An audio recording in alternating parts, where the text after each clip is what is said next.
Donc ce que j'aimerais aborder avec vous aujourd'hui, c'est justement découvrir un peu mieux peut-être l'évolution des comportements, des usages, des candidats sur Internet, pour bien comprendre comment l'entreprise, et notamment le recruteur dans une optique de recrutement, va devoir repenser un petit peu son approche du candidat, voire même, dans certains cas, devoir améliorer, optimiser ses propres processus.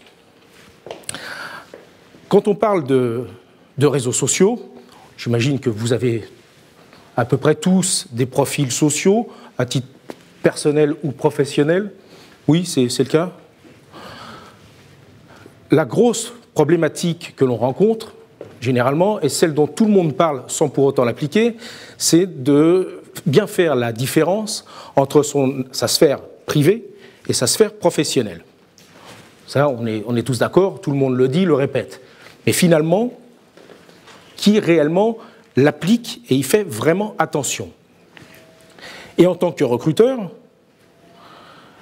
il est bien évident qu'on a de plus en plus certaines approches pour aller chercher des informations auprès des informations concernant les candidats qui postuleront. Alors, avant de venir à cette conférence, j'attendais d'en savoir plus un petit peu sur la façon dont on pouvait optimiser notre recrutement via les réseaux sociaux, notamment tout ce qui était stratégie au niveau des réseaux professionnels comme LinkedIn et Viadeo notamment. Je m'interrogeais en fait, compte tenu d'une collectivité, secteur public, donc on avait beaucoup de relationnel avec le politique, quel serait l'impact pour nous d'élargir un peu nos offres d'emploi sur des sites du type Facebook, enfin réseaux sociaux. Et donc ça m'intéressait à plus d'un titre de voir un peu quel serait l'impact et quelles répercussions aussi ça pourrait générer sur un recrutement plus rapide. Ça a complètement répondu à mes attentes. Déjà, je pense que ça va pouvoir me permettre de développer une nouvelle stratégie, d'y voir un peu plus clair sur la façon dont on peut tirer parti de notre profil entreprise. Et puis, j'espère de trouver de nouveaux candidats. Toutes les questions que je me posais sont abordées par l'intervenant. Après des choses un petit peu plus pointues, propres à notre terrain de travail, c'est des choses qu'il faudra décider, comme il l'a dit, avec notre direction de la com et aussi nos supérieurs hiérarchiques.